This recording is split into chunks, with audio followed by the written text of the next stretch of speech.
ಆತ್ಮೀಯರೇ, ನಾನು ನಿಮ್ಮ ಯಮನಪ್ಪ ಗುಣದಾಳ ಮಾತನಾಡ್ತಾ ಇದ್ದೀನಿ. ಸಂಘರ್ಷ ನ್ಯೂಸ್ ಕರ್ನಾಟಕ ಚಾನೆಲ್ನಿಂದ. ಕರ್ನಾಟಕ ರಾಜ್ಯದಲ್ಲಿ ಅಥವಾ ಭಾರತ ದೇಶದಲ್ಲಿ ಇದುವರೆಗೂ ನಡೆದಿರುವಂತಹ ಒಂದು ದೊಡ್ಡ ಹೆಣ್ಣು ಮಕ್ಕಳ ಅತ್ಯಾಚಾರ ಪ್ರಕರಣ ಯಾವುದಾದ್ರೂ ಇದ್ರ ಅದು ಈಗ ಸದ್ಯ ಕರ್ನಾಟಕ ರಾಜ್ಯದ ಏನು ಪ್ರಜ್ವಲ್ ರೇವಣ್ಣ MP ಇದ್ರು ಅವರ ಒಂದು ಪ್ರಕರಣ ಅಂತ ಹೇಳಬಹುದು. ಈ ಪ್ರಕರಣ ಅನೇಕ ರೀತಿಯ ತಿರುವು ಪಡಿತಾ ಇದೆ. ಈಗಾಗಲೇ ಕುಮಾರಸ್ವಾಮಿ ಅವರು ಒಂದು ಹೇಳಿಕೆ ಕೊಡ್ತಾ ಇದ್ದಾರೆ. JDS ನವರು ನಾಳೆ ನಾವು DK ಶಿವಕುಮಾರ್ ಅವರ ಮನೆ ಮುಂದೆ ಹೋರಾಟ ಮಾಡ್ತೀವಿ. ಆಲ್ರೆಡಿ ಇವತ್ತು ಹೋರಾಟ ಮಾಡ್ಲಿಕ್ಕೆ ಪ್ರಯತ್ನವನ್ನ ಕೂಡ ಮಾಡಿದ್ರು. ಮತ್ತೆ ಬೇರೆ ಬೇರೆ ಬೇರೆ ಬೇರೆ ನಾಯಕರುಗಳು ಇದರ ಮಧ್ಯೆ JDS ಕೂಡ ಇದರ ನೇತೃತ್ವವನ್ನು ವಹಿಸಿಕೊಂಡು ಈ ಒಂದು ಮಾಸ್ಟರ್ ಮೈಂಡ್ ಯಾರು, ಈ ಒಂದು ಪೆನ್ ಡ್ರೈವ್ ನ ಹಿಂದಿರ್ತಕ್ಕಂಥ ಮಾಸ್ಟರ್ ಮೈಂಡ್ ಯಾರು, ಪ್ರೊಡ್ಯೂಸರ್ ಯಾರು, ಡೈರೆಕ್ಟರ್ ಯಾರು, ಅವ್ರನ್ನ ಪತ್ತೆ ಹಚ್ಚಿ ಅವರ ಮೇಲೆ ಪ್ರಕರಣವನ್ನ ದಾಖಲು ಮಾಡಬೇಕು. ಯಾಕಂದ್ರೆ ಇಲ್ಲಿ 2800-900ಕ್ಕೂ ಹೆಚ್ಚು ಅಂದ್ರೆ ಸರಿಸುಮಾರು 2976 ಮಹಿಳೆಯರ ಒಂದು ಭವಿಷ್ಯದ ಜೊತೆ ಆಟ ಆಡಿದಾರೆ ಅನ್ನುವಂತಹ ಒಂದು ವಾದವನ್ನ ಮಾಡ್ತಾ ಇದಾರೆ. ಇದೆಲ್ಲ ವಾದವನ್ನ ಮಾಡ್ಲಿಕ್ಕೆ ಒಂದು ಬಹುಮುಖ್ಯವಾಗಿರ್ತಕ್ಕಂಥ ಕಾರಣ ಏನಂದ್ರ ಈ ದೇವರಾಜ್ ಗೌಡ್ರು ಅಂತಕ್ಕಂಥ ಒಬ್ಬ ವಕೀಲರು ನಿನ್ನೆ ಹಾಕಿರ್ತಕ್ಕಂಥ ಒಂದು ಬಾಂಬು. ಅದು ಏನಂದ್ರ ನೇರವಾಗಿ DK ಶಿವಕುಮಾರ್ ಅವರೇ ಈ ಒಂದು ಪ್ರಕರಣದ ಹಿಂದೆ ಇದ್ದಾರೆ ಅನ್ನುವಂತ ಒಂದು ಆರೋಪ ಯಾವಾಗ ಆಯ್ತೋ ಆದ ತಕ್ಷಣ JDS ನಲ್ಲಿ ಒಂದು ದೊಡ್ಡ ಮಿಂಚಿನ ಸಂಚಲನವಾಗಿ ಕೆಂಡಾಮಂಡಲವಾಗಿ DK ಶಿವಕುಮಾರ್ ಅವರ ಮನೆಯ ಮುಂದ್ಗಡೆ ಪ್ರೊಟೆಸ್ಟ್ ಮಾಡಲಿಕ್ಕೆ ಪ್ರಯತ್ನ ಮಾಡಿದ್ದಾರೆ. ಈಗಾಗಲೇ ಪ್ರಜ್ವಲ್ ರೇವಣ್ಣ ಅವರ ತಂದೆಯವರು ಈಗಾಗಲೇ ರೇವಣ್ಣ ಅವರು ಅರೆಸ್ಟ್ ಕೂಡ ಆಗಿದ್ದಾರೆ. ಇದೇ ಒಂದು ಪ್ರಕರಣಕ್ಕೆ ಸಂಬಂಧಪಟ್ಟಂಗ ಯಾವ ಸಂತ್ರಸ್ತ ಮಹಿಳೆ ಏನೊಂದು ಕೇಸನ್ನ ದಾಖಲು ಮಾಡಿದ್ರು ಅದರಲ್ಲಿ ಇವರ ಹೆಸರು ಬಂದಿದ್ದ ಕಾರಣ ಇವ್ರನ್ನ ಅರೆಸ್ಟ್ ಮಾಡಲಾಗಿದೆ. ಮತ್ತೆ ಈ ಪ್ರಜ್ವಲ್ ರೇವಣ್ಣ ಅವರ ತಾಯಿ ಭವಾನಿ ರೇವಣ್ಣ ಅವರ ಹೆಸರು ಕೂಡ ಕೇಳಿ ಬರ್ತಾ ಇದೆ. ಅವರನ್ನ ಕೂಡ ಅರೆಸ್ಟ್ ಮಾಡಬೇಕನ್ನುವಂತಹ ಒಂದು ಒತ್ತಾಯ ಇದೆ ಅನ್ನುವಂಥದ್ದು ಸಾರ್ವಜನಿಕ ವಲಯದಲ್ಲಿ ಕೇಳಿ ಬರ್ತಕ್ಕಂಥ ಮಾತು. ಇದರ ಮಧ್ಯೆ ಏನಪ್ಪಾ ಅಂದ್ರ 196 ದೇಶಗಳಿಗೆ ಏನು ಬ್ಲೂ ಕಾರ್ನರ್ ನೋಟಿಸ್ ಅನ್ನ ಜಾರಿ ಮಾಡಬೇಕು, ಬ್ಲೂ ಕಾರ್ನರ್ ನೋಟಿಸ್ ಅನ್ನ ಜಾರಿ ಮಾಡಬೇಕಂತ ಇಂಟರ್ಪೋಲ್ ನಿಂದ ಈಗಾಗಲೇ ಒಪ್ಪಿಗೆ ಸಿಕ್ಕಿದೆ. ಇದೇನು ಬ್ಲೂ ಕಾರ್ನರ್ ನೋಟಿಸ್ ಅಂದ್ರೆ 196 ರಾಷ್ಟ್ರಗಳು ಅಲ್ಲಿ ಯಾವುದೇ ದೇಶದಲ್ಲಿ ಈ ಒಂದು ಪ್ರಜ್ವಲ್ ರೇವಣ್ಣ ಅವಿತು ಕುಳಿತುಕೊಂಡಿದ್ರು ಕೂಡ ಆತನನ್ನ ಹೆಡೆಮುರಿ ಕಟ್ಟಿ ತರಬೇಕನ್ನುವಂಥದ್ದು ವಾದ ಒಂದು ಕಡೆ ನಡೀತಾ ಇದೆ. ಇದರ ಮಧ್ಯೆ ಇಮಿಡಿಯೇಟ್ ಆಗಿ ಏನು DK ಶಿವಕುಮಾರ್ ಅವರ ಹೆಸರು ಕೇಳಿ ಬಂತು. ಇದರ ಹಿಂದೆ ಈಗ ಸಂತ್ರಸ್ತರಾಗಿರ್ತಕ್ಕಂಥ ಈ ವಿಡಿಯೋ ಮೂಲಕವೇ ತಮ್ಮ ರಾಜಕೀಯ ಜೀವನವನ್ನ ಡ್ಯಾಮೇಜ್ ಮಾಡಿರ್ತಕ್ಕಂಥ ಜಾರಕಿಹೊಳಿ ಕುಟುಂಬದ ಏನು ಬಾಲಚಂದ್ರ ಜಾರಕಿಹೊಳಿ ಅವರು ಕೂಡ ಇಮಿಡಿಯೇಟ್ ಆಗಿ ಒಂದು ಪ್ರೆಸ್ ಮೀಟ್ ಅನ್ನ ಮಾಡಿ ಮಾನ್ಯ ಮುಖ್ಯಮಂತ್ರಿಗಳಿಗೆ ಮತ್ತು ಗೃಹ ಮಂತ್ರಿ ಪರಮೇಶ್ವರ್ ಅವರಿಗೆ ಹೇಳಿಕೆಯನ್ನು ಕೊಡ್ತಾರ. ನಿಮ್ಮ ವಿಡಿಯೋಗಳು ಸಹ ಇದ್ರ ಇರ್ಬೋದು, ದಯವಿಟ್ಟು ಇದರ ಹಿಂದೆ ಯಾವೆಲ್ಲ ಕೈಗಳಿದ್ದಾವ, ಇದರ ಮಾಸ್ಟರ್ ಮೈಂಡ್ ಯಾರಿದ್ದಾರೆ ಅವರಿಗೆ ಪಕ್ಷಾತೀತವಾಗಿ ತನಿಖೆ ಮಾಡಿ ಅವರನ್ನ ಬಂಧನಕ್ಕೊಳಪಡಿಸಬೇಕು, ಅವ್ರ ಮೇಲೆ ಕೇಸ್ಗಳನ್ನ ದಾಖಲು ಮಾಡಬೇಕು ಅನ್ನುವಂಥದ್ದು. ಮತ್ತು ಇದ್ರ ಹಿಂದೆ ಇರ್ತಕ್ಕಂಥ ಏನು ಕೈವಾಡ ಇದೆ ಅವರು ಬಹಳಷ್ಟು ಬಲಿಷ್ಠವಾಗಿದ್ದು ಹಣವಂತರಿದ್ದಾರೆ ಅನ್ನುವಂತಹ ಒಂದು ಹೇಳಿಕೆಯನ್ನ ಕೂಡ ಕೊಡ್ತಾ ಇದಾರ. ಮಹಾನ್ ನಾಯಕ ಅಂತ ಹೇಳಿ DK ಶಿವಕುಮಾರ್ ಅವರ ಹೆಸರನ್ನ ಕೂಡ ತೆಗೆದಿದಾರ. ಇದರ ಮಧ್ಯೆ SIT ಅಂದ್ರೆ ಸ್ಪೆಷಲ್ ಇನ್ವೆಸ್ಟಿಗೇಷನ್ ಟೀಮ್ ಏನಿದೆ ಅವರು ತಮ್ಮ ಕಾರ್ಯವನ್ನ ಸ್ಟಾರ್ಟ್ ಮಾಡಿ ಈಗಾಗಲೇ ಬ್ಲೂ ಕಾರ್ನರ್ ನೋಟಿಸ್ ಅನ್ನ ಕೂಡ ಜಾರಿ ಮಾಡಿದ್ದಾರೆ ಅನ್ನುವಂತ ಮಾಹಿತಿ.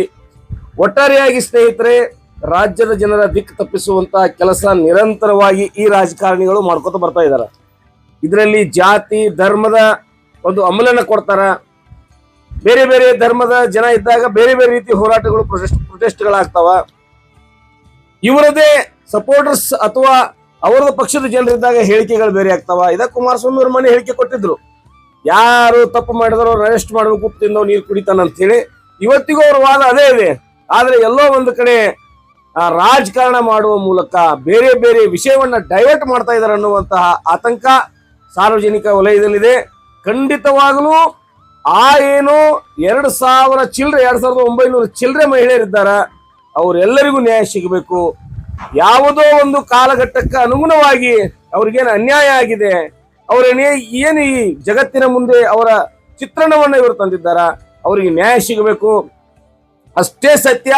ಪ್ರಜ್ವಲ್ ರೇವಣ್ಣ ಅಂತಕ್ಕಂಥ ಒಬ್ಬ ಕಾಮುಕ ಅಥವಾ ಈ ಒಂದು ಎಲ್ಲಾ ಏನು ಹೆಣ್ಣು ಮಕ್ಕಳ ಹಿಂದೆ ಇದಾರಲ್ಲ ಆತನಿಗೂ ಶಿಕ್ಷೆ ಆಗಬೇಕು. ನನ್ನ ಪ್ರಶ್ನೆ ಏನಪ್ಪಾ ಇಲ್ಲಿ ಅಂತಂದ್ರ, ತಪ್ಪು ಮಾಡೋದನ್ನ ಹೊರಗೆ ಹಾಕುವುದೇ ಒಂದು ತಪ್ಪ, ಮಹಾ ಅಪರಾಧನ ಅದು. ತಪ್ಪು ಮಾಡಿದ್ದೀರಿ, ನೀವು ಸ್ವತಃ ನೀವೇ ವಿಡಿಯೋ ಮಾಡ್ಕೊಂಡಿದ್ದೀರಿ ಅನ್ನುವಂಥದ್ದು ಸ್ಪಷ್ಟವಾಗ್ತಾ ಇದೆ ಆ ವಿಡಿಯೋಗಳು ನೋಡಿದ್ರೆ. ಅದನ್ನ ಕೂಡ ತಪ್ಪು ಅನ್ನುವಂತಹ ವಾದವನ್ನ ಏನು ಸಾರ್ವಜನಿಕ ವಲಯದಲ್ಲಿ ರಾಜಕಾರಣಿಗಳು ಮಾಡ್ತಾ ಇದಾರ, ಹಾಗಾದ್ರೆ ಈ ರಾಜಕಾರಣಿಗಳ ಇನ್ನೆಷ್ಟು ವಿಡಿಯೋಗಳಿದ್ದಾವ, ಇನ್ನೆಷ್ಟು ಇವರು ಭ್ರಷ್ಟದಾರ, ಕಾಮಿಷ್ಟದಾರ ಅನ್ನುವಂಥ ಪ್ರಶ್ನೆ ಕಾಡ್ತಾ ಇದೆ. ಇದರ ಹಿಂದಿರುವ ಮಾಸ್ಟರ್ ಮೈಂಡ್ ಯಾರೇ ಆಗಿರ್ಲಿ, ಡಿ ಕೆ ಶಿವಕುಮಾರ್ ಆಗಿರ್ಲಿ ಅಥವಾ ಬೇರೆಯವರಾಗಿರ್ಲಿ, ಏನೇ ಆಗಿರ್ಲಿ, ಇದರ ಡೈರೆಕ್ಟರ್ ಯಾರೇ ಆಗಿರ್ಲಿ, ಇದರ ಪ್ರೊಡ್ಯೂಸರ್ ಯಾರೇ ಆಗಿರ್ಲಿ, ಇದರ ಸ್ಪಾನ್ಸರ್ ಯಾರೇ ಆಗಿರ್ಲಿ, ಆದ್ರೆ ಈ ಒಂದು ವಿಡಿಯೋಗಳಿಗೆ ಹೀರೋ ಮಾತ್ರ ಪ್ರಜ್ವಲ್ ರೇವಣ್ಣ ಅವರು ಅದಾರ. ಹೀರೋನ್ ಗತಿ ಏನ್ರಿ? ಹೀರೋನ್ ಬಗ್ಗೆ ನಾವೀಗ ನೋಡ್ಬೇಕಾಗಿರುವಂತದ್ದು ಚಲನಚಿತ್ರವಾಗ್ಲಿ ಅಥವಾ ಈ ಒಂದು ಎಲ್ಲಾ ಸಂಪೂರ್ಣ ಪ್ರಕರಣದ ಹಿಂದಿರ್ತಕ್ಕಂತ ಕೈಗಳು ಯಾರ್ದಿದೆ ಅನ್ನೋದಕ್ಕಿಂತಲೂ ಈಗ ಮುಂಚೂಣಿಯಲ್ಲಿ ಚಿತ್ರದಲ್ಲಿ ಕಾಣಿಸಿರ್ತಕ್ಕಂತ ಹೀರೋ ಯಾರು, ಹೀರೋನ ಬಗ್ಗೆ ನೀವು ಗಮನ ಹರಿಸಬೇಕು. JDS ಆಗ್ಲಿ ಬಿಜೆಪಿ ಆಗ್ಲಿ ವಿಷಯವನ್ನ ಡೈವರ್ಟ್ ಮಾಡಬೇಡ್ರಿ, ಅಥವಾ ಕಾಂಗ್ರೆಸ್ಸಿನ ಮುಖಂಡರಾಗ್ಲಿ ವಿಷಯವನ್ನ ಡೈವರ್ಟ್ ಮಾಡಬೇಡ್ರಿ. ರಾಜ್ಯದ ಜನರ ದಿಕ್ಕನ್ನ ತಪ್ಪಿಸ್ಬೇಡ್ರಿ. ಒಂದು ನೇಹಾ ಅಂತಕ್ಕಂಥ ಒಬ್ಬ ಹೆಣ್ಣು ಮಗಳ ಅತ್ಯಾಚಾರವಾದಾಗ ಆತ ಮುಸ್ಲಿಂನು ಮಾಡಿರುವಂತ ಸಂದರ್ಭ, ಕೊಲೆ ಮಾಡಿರುವಂತ ಸಂದರ್ಭ, ಅತ್ಯಾಚಾರ ಅಲ್ಲ ಕೊಲೆ ಆಗಿರುವಂತ ಸಂದರ್ಭದಲ್ಲಿ ನೀವು ಎಷ್ಟೆಲ್ಲ ಹೋರಾಟಗಳನ್ನ ಮಾಡಿದ್ರಿ, ಎಷ್ಟೆಲ್ಲ ಗಲಾಟೆಗಳನ್ನ ಮಾಡಿದ್ರಿ. ಇವತ್ತು 2900 ಚಿಲ್ಲರೆ ಹೆಣ್ಣು ಮಕ್ಕಳ ಭವಿಷ್ಯ, ಅವರು ಕೂಡ ಹಿಂದೂಗಳಾಗಿದ್ದಾರೆ, ಅವರ ಭವಿಷ್ಯ ಇವತ್ತು ಡೋಲಾಯಮಾನ ಪರಿಸ್ಥಿತಿಯಲ್ಲಿ ಇರುವಾಗ ಯಾಕೆ ಈ ಪ್ರಕರಣವನ್ನ ರಾಜಕಾರಣ ಮಾಡ್ತಾ ಇದ್ದಾರೆ, ಇದರಲ್ಲಿ ರಾಜಕಾರಣ ಸೇರಿಸ್ತಾ ಇದ್ದಾರೆ ಅನ್ನುವಂಥದ್ದು ಸಾರ್ವಜನಿಕ ವಲಯದಲ್ಲಿ ಸಾರ್ವಜನಿಕರು ಕೇಳುವಂತ ಒಂದು ಮಾತಾಗಿದೆ. ಒಟ್ಟಾರೆಯಾಗಿ ರಾಷ್ಟ್ರದ ಸುದ್ದಿ ಆಗಿರುವಂತಹ ಈ ಒಂದು ಪ್ರಕರಣ ಬಹುಶಃ ಜಗತ್ತಿನ ಅತಿ ದೊಡ್ಡ ಪ್ರಕರಣ ಅಂತ ಅನ್ಸುತ್ತೆ. ಕೆಲವೊಬ್ರು ಹೇಳ್ತಾ ಇದ್ರು, ಕೃಷ್ಣನ ನಂತರ ಇಷ್ಟೊಂದು ಹೆಣ್ಣು ಮಕ್ಕಳನ್ನ ಅತ್ಯಾಚಾರಕ್ಕೊಳಪಡಿಸಿದ್ದು ಅಥವಾ ಬಳಸ್ಕೊಂಡಿರ್ತಕ್ಕಂಥದ್ದು ಇದೇ ವ್ಯಕ್ತಿ ಇರಬಹುದು ಅನ್ನುವಂತಹ ಮಾತು ಕೂಡ ಸಾರ್ವಜನಿಕ ವಲಯದಲ್ಲಿ ಕೇಳಿ ಬರುವಂತಹ ಸಂದರ್ಭದಲ್ಲಿ ಸಮರ್ಥನೆಯಾಗಿರ್ಬೋದು ಅಥವಾ ಇದರಲ್ಲಿ ರಾಜಕೀಯ ಬೆರೆಸೋದಾಗಿರ್ಬೋದು. ಬಹುಶಃ ಇದು ಸಮಂಜಸ ಅಲ್ಲ. ನಿಷ್ಪಕ್ಷಪಾತವಾದಂತ ಒಂದು ತನಿಖೆ ಆಗಬೇಕು. SIT ಅವರು ಅದನ್ನ ಮಾಡ್ತಾ ಇದಾರ. ಅವರನ್ನ ಕೂಡ ಇವತ್ತು ಲೇವಡಿ ಮಾಡಿದ್ರು, ಟಿಂಗಲ್ ಮಾಡಿದ್ರು, ಅವರಿಗೆ ಒಂದು ಟೈಟಲ್ ಅನ್ನ ಕೊಟ್ರು. SIT ಏನು ಸ್ಪೆಷಲ್ ಇನ್ವೆಸ್ಟಿಗೇಷನ್ ಟೀಮ್ ಇದೆ, ಇದನ್ನ ಶಿವಕುಮಾರ್ ಇನ್ವೆಸ್ಟಿಗೇಷನ್ ಟೀಮ್ ಅಂದ್ರು, ಸಿದ್ದರಾಮಯ್ಯ ಇನ್ವೆಸ್ಟಿಗೇಷನ್ ಟೀಮ್ ಅಂತಕ್ಕಂಥ ಹೆಸರುಗಳನ್ನ ಕೊಟ್ಟು ರಾಜ್ಯದ ಜನರ ಒಂದು ದಿಕ್ಕನ್ನ ತಪ್ಪಿಸುವಂತಹ ಕೆಲಸ ಅಥವಾ ತನಿಖೆ ದಿಕ್ಕನ್ನ ತಪ್ಪಿಸುವಂತಹ ಕೆಲಸವನ್ನ ಎಲ್ಲೋ ಒಂದು ಕಡೆ ಆ ಪಕ್ಷದ ಮರ್ಯಾದೆ ಮತ್ತು ಪಕ್ಷದ ಮುಖಂಡ MP ಅಲ್ಲ ಆತನನ್ನ ಉಳಿಸುವ ಕೆಲಸವನ್ನ ಬಹಳ ಜೋರಾಗಿ JDS ಮಾಡ್ತಾ ಇದೆ ಅನ್ನುವಂಥದ್ದು. ಮತ್ತೆ ಇದರ ಮಧ್ಯೆ ನೇರವಾಗಿ ಕುಮಾರಸ್ವಾಮಿ ಅವರು ಆರೋಪ ಏನು ಮಾಡ್ತಾ ಇದ್ದಾರೆ ಅಂದ್ರ, ನಾವು ಬಿಜೆಪಿಗೆ ಸಪೋರ್ಟ್ ಮಾಡಿದ್ದ ಕಾರಣ ಈ ಒಂದು ಪ್ರಕರಣವನ್ನ ಬೆಳಕಿಗೆ ತರಲಾಗಿದೆ ಅನ್ನುವಂತ ಆರೋಪ ಮಾಡ್ತಾರ. ಕುಮಾರಸ್ವಾಮಿ ಅವರೇ, ತಾವು ಮಾಜಿ ಮುಖ್ಯಮಂತ್ರಿಗಳಿದ್ದೀರಿ, ವಿಚಾರವಾದಿಗಳು ಕೂಡ ಇದ್ದೀರಿ. 2900 ಈ ಏನು ಹೆಣ್ಣು ಮಕ್ಕಳ ಏನೊಂದು ಮಾನಭಂಗ ಆಗಿದೆ ಅಥವಾ ಅವರನ್ನ ದುರ್ಬಳಕೆ ಮಾಡಿಕೊಳ್ಳಲಾಗಿದೆ ಅನ್ನುವಂತ ಮಾತಿದೆಯಲ್ಲ, ಇದು ಆಗಬೇಕಾದ್ರೆ ಎಷ್ಟು ವರ್ಷ ನಡೆದಿರ್ಬೇಕು ಅನ್ನುವಂತ ತಾವು ಆಲೋಚನೆ ಮಾಡಿ. ನೀವು ಅವಾಗ ಇನ್ನೂ ಬಿಜೆಪಿ ಸಪೋರ್ಟ್ ಕೊಟ್ಟಿರಲೇ ಇಲ್ಲ. ಅನೇಕ ಬಾರಿ ಅನೇಕ ಮುಖಂಡರ ಬಾಯಲ್ಲಿ ಕೂಡ ಪೆನ್ಡ್ರೈವ್ ವಿಷಯ ಹಾದು ಹೋಗಿದೆ. ತಾವು ಕೂಡ ಪೆನ್ಡ್ರೈವ್ ರಿಲೀಸ್ ಮಾಡ್ತಾನೆ ತಂದವರೇ. ಹಾಗಾದ್ರೆ ಯಾರ ಜುಟ್ಟು ಯಾರ ಕೈಯಲ್ಲಿದೆ? ನಿಮ್ಮ ಜುಟ್ಟು ಯಾರ ಕೈಯಲ್ಲಿದೆ? ಯಾರ ಜುಟ್ಟು ನಿಮ್ಮ ಕೈಯಲ್ಲಿದೆ? ಇದೆಲ್ಲವನ್ನ ಹಿಡಿದು ನೀವೆಲ್ಲ ಏನ್ ಮಾಡ್ತಾ ಇದ್ದೀರಿ ಅಂದ್ರೆ, ರಾಜಕಾರಣಿಗಳು ಜನಸಾಮಾನ್ಯರ ಓಟನ್ನ ಪಡೆದುಕೊಂಡು ಜನಸಾಮಾನ್ಯರ ಕಾರ್ಯಗಳನ್ನ ಮಾಡೋದನ್ನ ಬಿಟ್ಟು ಒಂದು ಹಣದ ಹಿಂದೆ ಬಿದ್ದಿದ್ರಿ, ಹೆಣ್ಣಿನ ಹಿಂದೆ ಬಿದ್ದಿದ್ರಿ. ತಮ್ಗೆ ಇತಿಹಾಸ ಗೊತ್ತಿರಲಿ, ಹೆಣ್ಣು ಹಣ್ಣು ಮಣ್ಣಿಗಾಗಿ ಯಾರು ಬದುಕಿದಾರೋ ಖಂಡಿತವಾಗ್ಲೂ ಅವ್ರು ಯಾರು ಉಳಿದಿಲ್ಲ. ಅವರೆಲ್ಲ ಕೂಡ ನಿರ್ಣಾಮ ಆಗಿದ್ದಾರೆ. ದೊಡ್ಡ ದೊಡ್ಡ ರಾಜ ಮಣಿತನಗಳೇ ಆಗಿರ್ಲಿ, ದೇಶಕತ್ತಿಗಳೇ ಆಗಿರ್ಲಿ, ಅವು ಯಾವ ಕೂಡ ಉಳಿದಿಲ್ಲ ಅನ್ನುವಂಥದ್ದು ಕರ್ನಾಟಕ ರಾಜ್ಯ ಅಲ್ಲ, ಭಾರತ ದೇಶದಲ್ಲಿ ಅದು ಸಾಬೀತಾಗಿದೆ. ಈಗ ಉಪ್ಪು ಕುಡಿದವ್ರು ನೀರು ಕುಡಿಲೇಬೇಕು, ಉಪ್ಪು ತಿಂದವರು. ಖಂಡಿತವಾಗಲೂ SIT ಆದಷ್ಟು ಬೇಗ ಈ ಒಂದು ಏನು ಆರೋಪಿತ ಅನ್ನುವಂಥದ್ದಿದೆ ಆತನನ್ನ ಕರ್ಕೊಂಡು ಬರಬೇಕು. ಮತ್ತು ಚುನಾವಣಾ ಆಯೋಗ ಮತ್ತು ರಾಜ್ಯ ಸರ್ಕಾರ ಈ ಒಂದು ಪ್ರಕರಣಕ್ಕೆ ಸಂಬಂಧಪಟ್ಟಂಗ ಏನೆಲ್ಲ ಕಾನೂನಾತ್ಮಕ ಚಟುವಟಿಕೆಗಳನ್ನ ಮಾಡಬೇಕಾಗಿದೆ ಅದನ್ನ ಮಾಡಬೇಕು.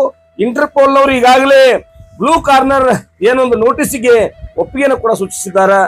ಕರ್ನಾಟಕದ ಜನತೆ ಕಾಯ್ತಾ ಇದೆ. ರಾಜಕಾರಣಿಗಳಿಗೆ ಬೇರೆ ಕಾಯ್ದೆಗಳಿಲ್ಲ ಅಥವಾ ಜನಸಾಮಾನ್ಯರು ಬೇರೆ ಕಾಯ್ದೆಗಳಿಲ್ಲ, ಎಲ್ಲರಿಗೂ ಒಂದೇ ಕಾಯ್ದೆ ಇದೆ. ವಿಶೇಷವಾಗಿ ನಿಮ್ಮ ಚುನಾಯಿತ ಪ್ರತಿನಿಧಿಗಳಿರುವಂತಹ ಕೋರ್ಟ್ ನಲ್ಲಿ ಇವತ್ತು ರೇವಣ್ಣ ಅವರು ಕೂಡ ತಮ್ಮ ಜಾಮೀನಿಗಾಗಿ ಅರ್ಜಿ ಸಲ್ಲಿಸಿದ್ರು, ಜಾಮೀನು ಕೂಡ ಆಗಿಲ್ಲ. ಇನ್ನು ಹೆಚ್ಚಿಗೆ ಅವರನ್ನ ತನಿಖೆಗೆ ಒಳಪಡಿಸಬೇಕು ಅನ್ನುವಂತ ಮಾಹಿತಿ ಇದೆ. ನಾನು ಈ ಒಂದು ಏನು ಸುದ್ದಿಯ ಮೂಲಕ ತಿಳಿಸುವಂತದ್ದಿಷ್ಟೇ, ರಾಜಕಾರಣಿಗಳ ದರ್ಪ ದಬ್ಬಾಳಿಕೆ ನಿಲ್ಲಬೇಕು. ರಾಜಕಾರಣಿಗಳು ಹೆಣ್ಣು ಮಕ್ಕಳನ್ನ ದುರುಪಯೋಗ ಮಾಡ್ಕೊಳ್ಳೋದನ್ನ ತಡಿಬೇಕು. ರಾಜಕಾರಣಿಗಳೇನು ಮೇಲಿಂದ ಉದಿರಿದವರಲ್ಲ. ರಾಜಕಾರಣಿಗಳು ಜನಸಾಮಾನ್ಯರ ಓಟ್ನಿಂದ ರಾಜಕಾರಣಿಗಳಾಗಿ ಯಾವ ರೀತಿ ದುರುಪಯೋಗ ಮಾಡ್ಕೋತಾರ ಅನ್ನುವಂಥದ್ದನ್ನ ಅದನ್ನ ತಡಿಲಿಕ್ಕೆ ಸರ್ಕಾರ ಪ್ರಯತ್ನ ಪಡಬೇಕು, ಇಲಾಖೆಗಳ ಪ್ರಯತ್ನ ಪಡಬೇಕು ಅನ್ನುವಂಥ ವಾದ ಇದೆ. ಕರ್ನಾಟಕದ ಜನತೆ ಕಾಯ್ತಾ ಇದ್ದಾರ. ಪ್ರಜ್ವಲ್ ರೇವಣ್ಣನ ಯಾವಾಗ ನೀವು ಕರ್ಕೊಂಡು ಬರ್ತೀರಿ, ಯಾವಾಗ ಕಂಬಿ ಹಿಂದೆ ಅವನ್ನ ನಿಲ್ಲಿಸ್ತೀರಿ, ಈ 2900ಕ್ಕೂ ಹೆಚ್ಚು ಮಹಿಳೆಯರು ಏನಿದ್ದಾರಲ್ಲ ಇವರಿಗೆ ಯಾವಾಗ ನ್ಯಾಯ ಕೊಡಿಸ್ತೀರಿ ಅನ್ನುವಂತಹ ವಾದ, ಚರ್ಚೆ, ಗುಸುಗುಸು ಸಾರ್ವಜನಿಕ ವಲಯದಲ್ಲಿ ಕೇಳಿ ಬರ್ತಾ ಇದೆ. ಇದಕ್ಕೆ ತಕ್ಕಂತೆ ಸಿದ್ದರಾಮಯ್ಯನವರ ಸರ್ಕಾರ ಇದರ ಒಳಗಿದ್ದಾರೋ ಅಥವಾ ಹೊರಗಿದ್ದಾರೋ ಯಾರೆಲ್ಲ ಇದರಲ್ಲಿ ಶಾಮೀಲಾಗಿದ್ದಾರೆ ಅವರಿಗೆ ತಕ್ಕ ಪಾಠವನ್ನು ಕಲಿಸಿ ಕಾನೂನಿನ ಅಡಿಯಲ್ಲಿ ಅವರಿಗೆ ಶಿಕ್ಷೆಗೆ ಒಳಪಡಿಸ್ತಾರೆ ಅನ್ನುವಂತ ನಂಬಿಕೆ ಇದೆ. ಧನ್ಯವಾದಗಳು. ಹೆಚ್ಚಿನ ಸುದ್ದಿಗಳಿಗಾಗಿ ಸಂಘರ್ಷ ನ್ಯೂಸ್ ಕರ್ನಾಟಕ ಚಾನೆಲ್ ನೋಡ್ತಾ ಇರಿ. ನಮಸ್ಕಾರ.